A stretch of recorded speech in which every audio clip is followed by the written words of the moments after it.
I gripped the steering wheel, my knuckles turning white as I fought the urge to storm inside. A part of me screamed to confront them, to drag them into the open and expose their betrayal, but another voice, colder and more calculating, whispered that patience would serve me better. I needed more than anger. I needed undeniable proof. Clenching my jaw, I stepped out of my car and pulled my hood lower, blending into the shadows as I approached the entrance. The lobby was grand, chandeliers casting warm golden light over marble floors. I kept my distance, watching as Claire and Ryan checked in at the front desk. Claire's fingers brushed his arm, her laughter soft yet intimate. My stomach churned. I had seen that smile before. It was once meant for me. Now she was giving it to him. My own brother. The receptionist handed them a keycard and they made their way toward the elevators. I waited until the doors closed behind them before I moved. Approaching the front desk, I forced a casual smile. My wife just checked in. I was supposed to meet her here, but she left her phone in the car. Can you remind me which room she's in? The woman behind the desk hesitated, glancing around before lowering her voice. I'm sorry, sir, but I can't give out that information. I exhaled slowly, masking my frustration. Right, of course. Just, could you at least confirm if she checked in under her name? The receptionist nodded, tapping at her keyboard. Yes, Claire Evans checked in a few minutes ago. Her name. No fake identities, no hesitation. She wasn't even trying to hide it. Thank you, I muttered, stepping back. I could have left then, could have walked away and pretended I didn't see any of it. But I wasn't that man anymore. The moment she chose my brother over me, something inside me shattered. I made my way toward the bar, ordering a whiskey neat, letting the burn of alcohol ground me. From my seat, I had a perfect view of the elevators. I waited. Minutes stretched, an hour passed. Then, finally, the doors slid open again.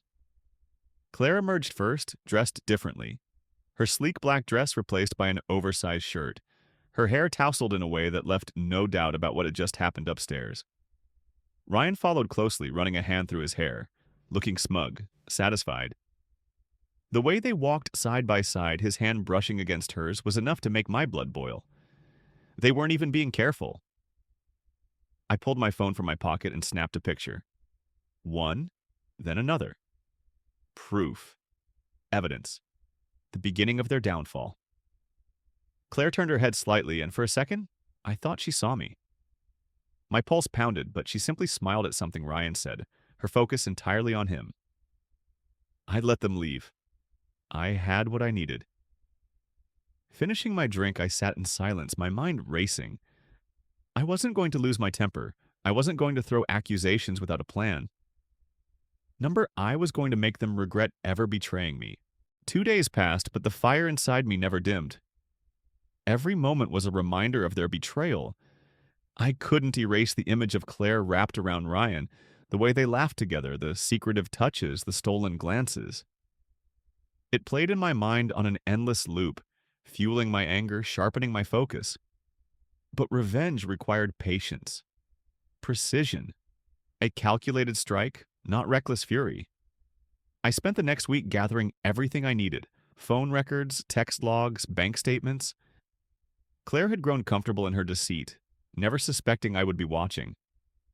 She thought she had fooled me, but I was always one step ahead. One evening, she sat across from me at the dinner table, twirling pasta around her fork, completely unaware that I had followed her to Ryan's place earlier that afternoon. Her phone buzzed and she glanced at it briefly before flipping it face down. Who was that? I asked casually, taking a sip of my beer.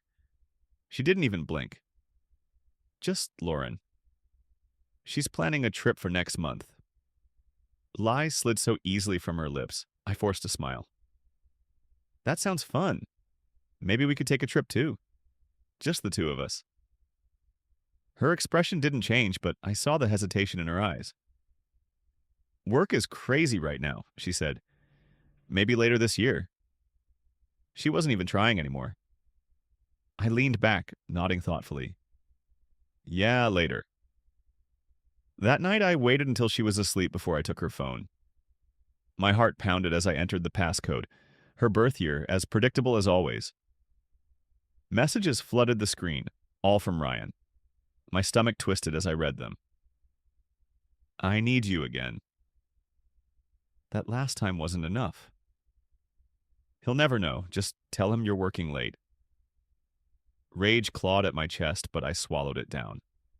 I wasn't going to let emotions ruin my plan.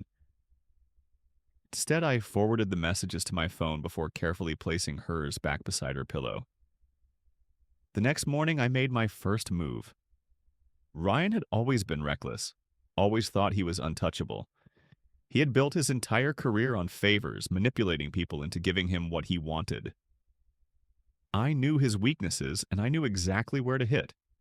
A few well-placed calls to his boss, a few forwarded emails exposing shady deals he thought were buried, and suddenly his entire position was under scrutiny. By noon, he called me. "Someone's digging into my accounts," he said, voice tight with panic. "You wouldn't happen to know anything about that, would you?" I smirked, staring at my reflection in the bathroom mirror. Why would I? Silence stretched between us. "I know you've been seeing Claire." The breath on the other end hitched. "What? Don't bother denying it." My voice was calm, controlled. "I saw you. I have the messages. I have everything." Another pause. Then a low chuckle. "So what? She came to me, not the other way around. Maybe if you were more of a man, she wouldn't have needed someone else."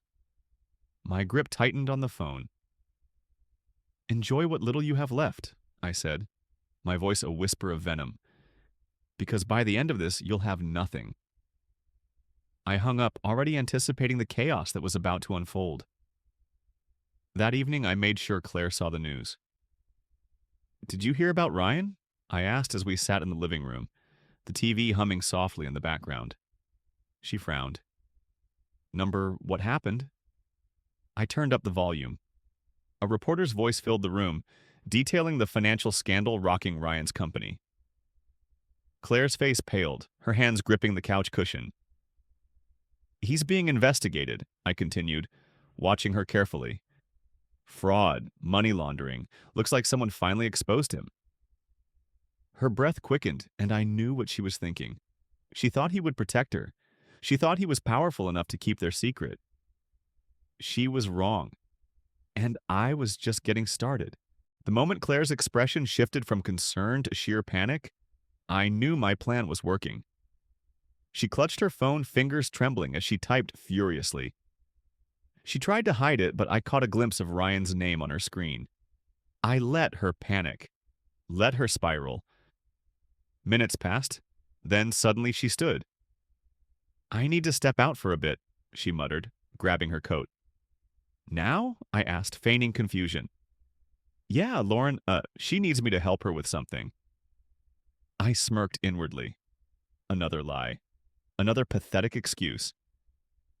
She was rushing to Ryan, desperate to know if their affair would come crashing down along with his career. I followed her. She drove fast, gripping the wheel like it was the only thing holding her together. I stayed 2 cars behind, keeping my headlights dimmed.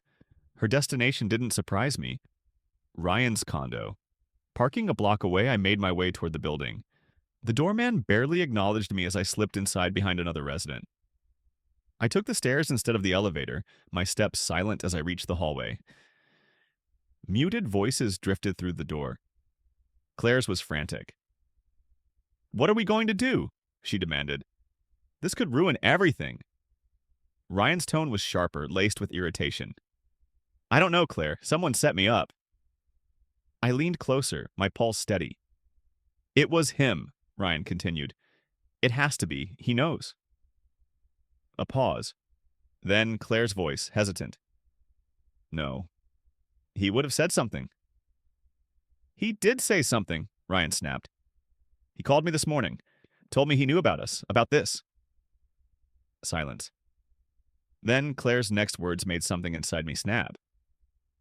"Maybe you should talk to him. Fix it. He doesn't have to know everything." Fix it. As if my pain, my humiliation, my rage was something they could simply patch up. Enough waiting. I knocked. The voices inside stopped instantly.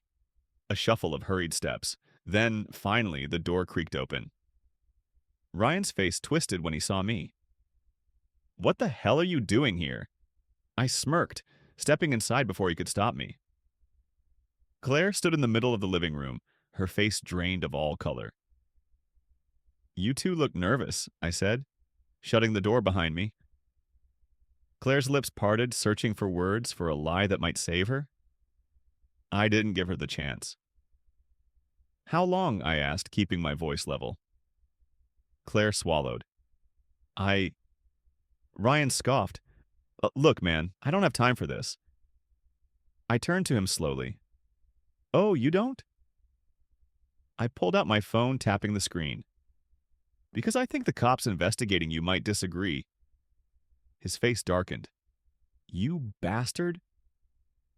"Call me whatever you want," I cut in. "But let's not pretend you're innocent. And you..." My gaze locked onto Claire. "You lied to my face again and again. Did you ever feel guilty? Or did you just enjoy screwing my brother behind my back?" Her eyes welled up. "It wasn't like that." I laughed coldly. "Wasn't like that? You love him?" She hesitated. That pause was all the answer I needed. Ryan stepped forward. "Get out before this gets worse." "Worse?" I echoed. "Oh, Ryan, this is just the beginning." I pulled another phone from my pocket, Claire's. Her face twisted in confusion, then horror as I held up the screen. "You really should be more careful with your passwords," I said, "especially when you're messaging your lover while lying in bed next to your husband." Ryan's jaw tightened. "You stole her phone?" I ignored him. "You should hear some of these messages," I said, clicking on a voice note. Claire's own voice filled the room. "I can't stop thinking about you. Every time I'm with him, I wish it was you instead." Her voice shook. "Please, stop." "Why?" I snapped. "You weren't ashamed when you sent them." Her face crumpled. "I made a mistake." "No, Claire." I cut in, voice like steel. "A mistake is forgetting an anniversary. A mistake is losing your keys. You made choices. You chose to betray me, over and over." Tears streamed down her face, but I felt nothing. No pity, no love. Just the cold satisfaction of watching her world collapse. I dropped the phone onto the coffee table. "I sent everything to your family, your friends, even your boss." Claire gasped. "No, you wouldn't." I leaned in, my voice a whisper. "I did." Ryan lunged at me, but I stepped back, dodging him with ease. "You just ruined her life," he snarled. I smiled. "You did that yourselves." Turning, I walked to the door, pausing only once. "Oh, and Ryan?" He glared at me.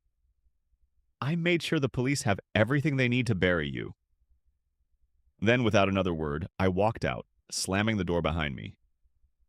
Let them destroy each other. My work was done. The moment I stepped outside Ryan's condo, a strange sense of peace settled over me. The cold night air filled my lungs, washing away the last traces of the man I used to be. The one who trusted blindly, who believed in love, who thought loyalty meant something. That man was gone. In his place stood someone sharper, stronger, and completely unshackled from the weight of betrayal. Claire and Ryan thought they had destroyed me. They thought I would crumble under the weight of their deception. But instead, I had turned their sins into their own noose. As I walked to my car, my phone buzzed. I already knew who it was before I looked. Claire. I let it ring. She called again, then again. On the fourth call, I answered. "Please," she sobbed. "I need to talk to you. I can fix this." I leaned against the car, watching the city lights flicker in the distance.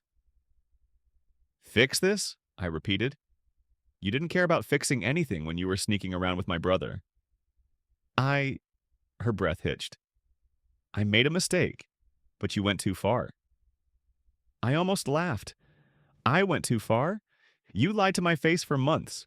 You let me sleep next to you, hold you, love you, while you gave yourself to someone else." My voice remained steady, but the venom in it was unmistakable.